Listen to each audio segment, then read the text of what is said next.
My girlfriend Hannah and I both grew up in a big town with around 20,000 people. Although we attended the same high school, we didn't meet until a few years ago. After college, I got a job that required a lot of travel in the state. I asked to work at my hometown's branch to do business there and in my hometown. They agreed because there was no business representative there. After a few months, I settled into a routine: 1 to 2 weeks at the city office, 1 week in my hometown, and 1 to 2 weeks traveling around the country. After a year, I decided to buy a house in my hometown. I met Hannah at a Friday night party. I had just returned from a trip and was checking paperwork at my office when Craig, the managing director and colleague, walked in. Craig and I grew up together, but we attended different high schools. Still, we became close friends. He asked about things and invited me to a house party with his buddies that evening. It was short notice, but I said yes for some drinks with friends. At the party, Craig introduced me to Hannah, a new hire at the branch where my hometown's office was. We hit it off immediately. Everything went well. Hannah got along with my parents, and her parents were happy she found someone who made her happy after dealing with relationship issues and depression. After 2 years of dating, she moved into my house in my hometown. Everything was good for nearly a year, then things changed. FaceTime sessions were cut short, or she was too busy to answer the phone. Neighbors told me about a car similar to Craig's, a black Chevy Camaro, seen near my house when I was away. Clothes that weren't mine were found in my wardrobe. Signs pointed to her cheating, but she denied it, saying I was overthinking. She claimed Craig occasionally came over for business discussions, but never stayed the night. I brushed it aside, thinking I was paranoid, and carried on as if nothing was wrong, but there was a nagging feeling that something wasn't right. I discovered she had been lying to me. Nearly 6 months later, I completed a large contract early, decided to book an earlier flight home, and surprise everyone. Driving into my hometown, I noticed Craig's car blocking the back entrance gate. Confused, I approached the house and saw Hannah and Craig having bed life in the kitchen. Shocked and dejected, I left without them noticing. I drove in my car for what felt like a really long time. I was crying a lot, but soon the sadness turned into anger. I really wanted to hurt them badly, but I'm not a person who believes in violence. That's when I decided I was going to make them suffer and ruin their lives. And what better time to start than now? I drove back up the alley, keeping a distance from my driveway to see Craig's car. Then I walked back to the gate, where I could see into the house, and called her phone. When it rang, both of them looked shocked as my name showed up on the caller ID. I saw that she was thinking about answering, but they let it ring for a bit before going back to what they were doing. It rang again. This time she picked up the phone. As she was answering, I hung up and went back to my car. As soon as I did, she called me back and asked why I was calling so late. I said I was about 15 minutes from home and didn't want to scare her when I was coming in. She was surprised, but acted happy that I was coming. The call ended quickly after she said she was going to get up and get changed. I said bye and hung up. A few moments later, Craig rushed through the gate half undressed, jumped into his car, and sped off. I laughed a little, knowing they were close to getting caught. I waited a bit before turning my car into the same place Craig had been moments earlier. The night was quiet after that, and it wasn't until she fell asleep that I went to my office. I couldn't sleep. I needed a plan, and plan revenge I did. My mother always taught me to be a pacifist and let karma take its course. But this time, I decided karma needed some help. I planned to punish them separately, but ruin them both. I knew Craig had a Medicaid weakness, though not major, and kept it private. I found out accidentally when I saw some powder in his office, but pretended not to notice. I did him a favor because our office had a strict no-substance mistreat policy. Weeks later, with friends over, including Craig, for drinks, I made sure he was pretty drunk. I told him to stay the night. I took his office keys and went to our branch office. Knowing he'd be asleep until morning, I searched his desk and found a hidden compartment in a drawer. I hit the jackpot with all sorts of stuff inside. I took photos, put everything back, and installed a tiny spy camera above the door. Craig must be using medications at least twice a day, judging by what I found. I had suggested installing CCTV cameras at home for security, but Hannah was hesitant. Before leaving for a flight, I staged a break-in by smashing my back door and leaving it open. I got messages about it when I arrived. My mom was panicking, Hannah was upset, and the police asked me to call. After returning calls, I told the police I was away on business and would talk to them next week. While away, I had Hannah stay with my parents and got my dad to arrange for security cameras and an alarm system. After returning, I acted surprised about the break-in and had the security company explain everything to us. Then came the question I had been waiting for. What if we conduct some business and I don't want a record of it? When she posed this question, she acted shy, but I understood exactly why she was asking. He reassured us that this was a common question, and on the home computer, he demonstrated how to prevent certain cameras from recording if we wanted to maintain privacy, especially to protect her modesty. As I walked him out, I inquired if turning off the cameras could trigger a notification as a security precaution. He came back in, guided me through setting up email notifications, and left shortly after. Additionally, after Hannah finished grocery shopping, I strategically placed spy button cameras throughout the house. It was fantastic. All I needed to do was wait. At this juncture, I sought assistance from legal advice groups on Reddit regarding the couple's law in my country. I wanted to ensure that my upcoming plan could be legally executed, and I wouldn't be obligated to pay money or equity to Hannah. I wanted to avoid any unpleasant surprises where she might take money from me. Thanks to the Reddit community, I connected with a helpful lawyer who assured me that despite dating for almost 4.5 years, we hadn't lived together long enough to be considered a de facto couple. Also, the fact that I paid all the utilities on the property she lived in without paying rent demonstrated she had no legal standing for a financial claim against me. Just to be sure, he drafted a solid legal document, just in case anything went wrong legally. More good news followed. The next week, my boss offered me a promotion to lead the team in the city, reducing travel. Accepting the offer, I began the process of transferring, which would take about 6 weeks, ample time to gather all my evidence. Upon returning to my hometown the following week, I initiated the remaining steps of my plan. I asked Craig for a favor, requesting approval for 1 week of vacation for Hannah for 2 weeks. I aimed to send her and a friend or two on a short break. He agreed, expressing enthusiasm and congratulating me on being ready to take a significant step in my life for the second time. I hugged him back tightly, although not in the way he might have imagined. He agreed and blocked out the week for me, and I requested him to keep it a surprise, knowing it would spread like wildfire around the office. That was my plan.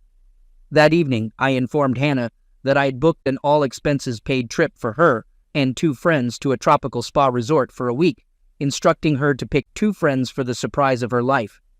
I then shared that the following week, I would be in the city preparing for a crucial client, and I wouldn't be home until the Monday she was leaving. This seemed to disappoint her a bit, but I assured her it would be worth it when she returned. What I failed to disclose was my decision to take a 2-week vacation on the other side of the country, mentally preparing myself for the challenges that would arise the moment she stepped foot on the plane, all while enjoying my first taste of freedom on Sunday. 2 weeks later, I flew back and started driving home. Upon arrival, I quickly passed by my house, and sure enough, Craig's car was there. Similar to the first night I caught them, I parked a bit away and checked the CCTV cameras. They were all live, but I couldn't find them. Switching to the spy cameras and the one hidden in the bedside lamp, I discovered them in my bedroom. Since we hadn't installed any CCTV in our bedroom, she probably felt they were safe on our bed. No surprise, as I had recorded them doing this constantly over the 2 weeks I was away. I then made my first call to the police, blocking my caller ID. I informed them that I was one of my neighbors who saw someone in a car in the alley behind my house, passing things through the windows to passing cars and looking into my yard. I expressed concern about possible medication dealing, providing Craig's car details and description and stating I suspected him to be the medication dealer. They said they'd have someone there in a few minutes, so I thanked them and hung up. After that, using a new email I had just set up, I sent all the videos from the spy cam of Craig doing medications in his office and also the photos from the other night. I forwarded these to his boss after searching through his desk. Next, I called Hannah and let her know I was about 10 minutes from home. Even though I knew she was flying out the next day, I wanted to surprise her. Looking back at the footage now, I chuckled at the commotion I caused, and I'm surprised I didn't hear any sounds. In a few seconds, Craig came out, half-dressed, and hurried to his car through the back door. It was perfect. As Craig sped away, a police car behind me saw him driving fast and gave chase. After arriving, greeting an excited Hannah, and doing all the couple things, she fell asleep again. On the contrary, I couldn't sleep at all. The next day, she and her friends left in a car. Once they were gone, I had to wait a few hours, but then I started executing my plan. I called my friend, a removalist, and apologized for the late notice, but I needed my place packed and moved. On Friday, after agreeing on a time, I told him he would need to take certain boxes to a storage facility, which he said wasn't an issue. Then, I began packing Hannah's belongings. Later that day, the police called for me to identify if I knew Craig and if I suspected him of any suspicious activities or medication use. Our town took a strict stance on medication law enforcement. I expressed pretended shock and replied no. Turns out they had apprehended the suspect from the previous night with a lot of hard and illegal medications in his vehicle. I grinned, happy that my plan for Craig had come to fruition. By this point, the town was buzzing with news. Events in my hometown don't stay secret for long. Craig was disgraced and promptly fired for medication possession. That night, I went to my parents' house and told them and Hannah's parents what had happened, leaving out certain details, and that I was moving back to the city after being promoted, but Hannah wouldn't be a part of it.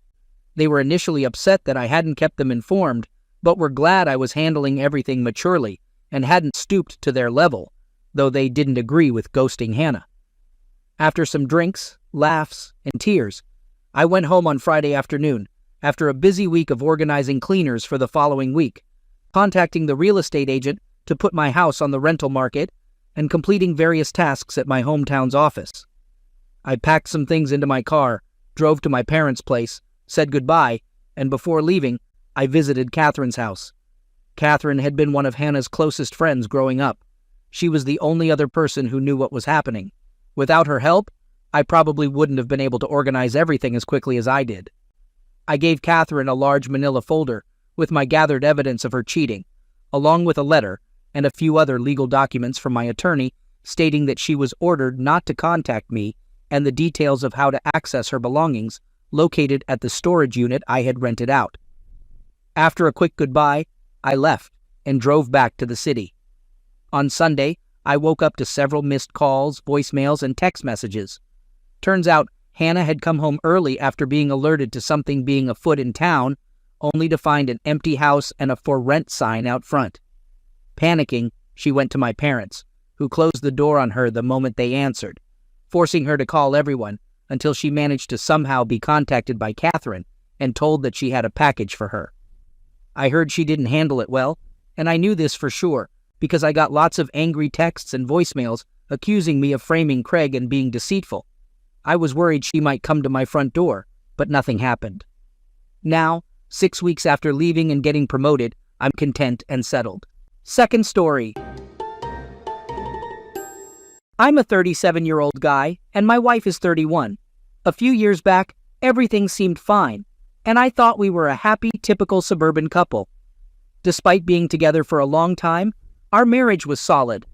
We had an open relationship without any major problems, financially stable, a good bed life, and we genuinely loved and respected each other. We have 2 kids, a 16-year-old girl and a 9-year-old.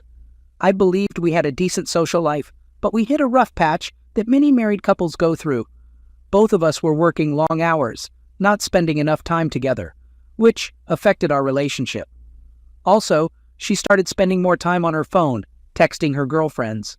I didn't think much of it until she became overly protective of her phone and started acting distant towards the kids and me. These were warning signs that bothered me. So, I tried harder to be emotionally present, help with household chores, and spend quality time with her. Despite my efforts, the emotional gap between us widened over a few weeks, and she seemed more distant. I discovered the affair on our son's 8th birthday, a night with family, friends, and colleagues. While taking a photo of her, my son, friends, and her parents, a text message appeared on her phone saying, "I love you very much, baby. I miss you." My mind raced as I smiled for the photo. The number wasn't saved, and I realized the affair had been ongoing for a long time. Later that night, I checked her messages, but couldn't find details. Frustrated, I swore to get to the bottom of it. Days later, I came home early to spend time with the kids. While charging their emergency phone, I discovered her Facebook Messenger was still logged in. I found explicit messages and undressed photos between my wife and a guy named Lewis. The messages revealed she didn't love me anymore, criticized our closeness, and planned to leave me for him. It was painful, spanning 2 years. Overwhelmed, I took screenshots and decided to confront her when she returned. A message came in from Craphead, asking if they were still down for the weekend. She replied, "Yeah, honey," the next day. Craphead went on to remind her of the name of the hotel and room number he'd be staying at. Such an idiot. It was music to my ears. I decided to confront her there and humiliate them both. I knew where they would be and what room they'd be staying in.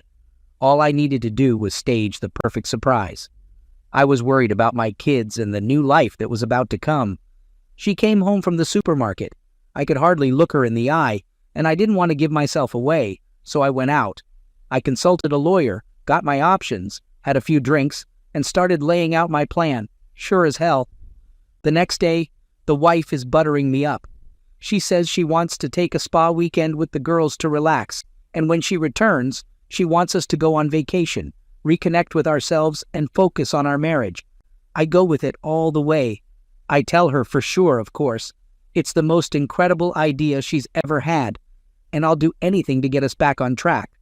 I talked to my lawyer and asked him to create a strong agreement for our separation, specifying when she should move out, the visitation schedule for weekends, and no child support until the divorce is final. She had no idea this was coming. She got ready, left, and kissed me goodbye, saying she loves me. I told her to have fun, and she left immediately. I went to the bank, closed our joint and money market accounts, and got a cashier's check for her share. I deposited my half into my new account, and then went back home. In my office, I printed about 35 pages of Facebook screenshots, killing time because I wanted her and her new partner to get comfortable before I arrived. I also called her parents, inviting them to a surprise. They were worried at first and wanted to know what the surprise was, but I calmed them down and convinced them to come. I managed to contact Lewis's wife through Facebook, and she wasn't that hard to find. I tried calling, but there was no answer. So I drove to her address and explained what was going on. She initially broke down, but agreed to come. We reached the hotel around 12:30, finding her parents already there. We went straight up to their room. Her parents were confused, asking where my wife was and who Lewis's wife was. I calmed them down, and we went to the room. I knocked, claiming to be the hotel manager, and asked to speak with Lewis. He came out in just a towel. I can't forget the look on his face. He went white, tried to talk, but his wife struck him and walked off. He went after her. Then my wife called from inside. I went in with her parents to find my wife in just a towel. She turned white, started to cry, and her mother joined in. I guess she's supposed to be her parents' golden child. She started saying things, claiming it's not what it seems, etc. I told her I'm not here to argue. I handed her the divorce papers and the printed out texts, saying I would email them to everyone we knew and give them to our daughter so she would see the truth about her mother. She broke down, worried about her professional and parental image. I gave her a check for half of the money market account and told her I withdrew my half from all the other joint accounts. It was enough for her to find a place. She started crying more. Her parents were silent and in tears. They went to stand in the lobby. I could almost see the different thoughts and waves of emotions going through her. She asked why I would do this to her, but we both knew she brought it on herself. I told her I expect her to sign the papers and leave them at the house when she comes to get her stuff.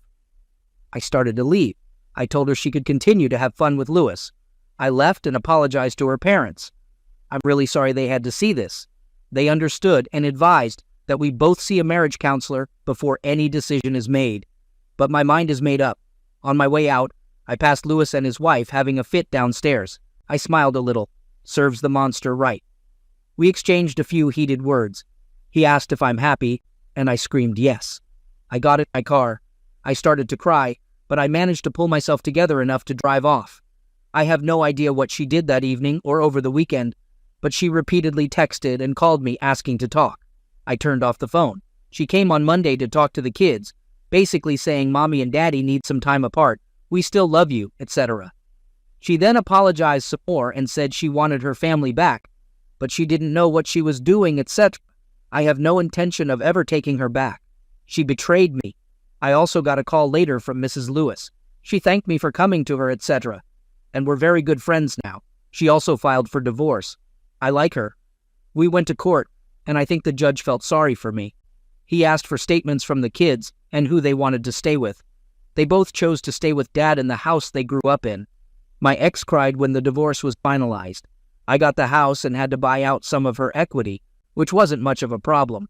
I also got primary custody of the kids. The kids are happy and doing fine. She still calls saying we should get back together, but that is never going to happen. Update. I'm doing well and settled in nicely with the kids. The vibe around the house has been strange lately. The living room, where we used to spend most of our family time, feels like a deserted island now, and even the kids avoid it. I intentionally work late to avoid thinking too much about everything. Though I've been ignoring her, I started implementing some advice I read, the 180, and have been civil, if a bit distant, towards her. I'm glad I made this change because I was starting to feel like a monster for completely ignoring her. It wasn't the right way to behave, and I ended up feeling like I was the one who wronged her. The only time I deviated from the 180 was when I found her crying in the bathroom last weekend.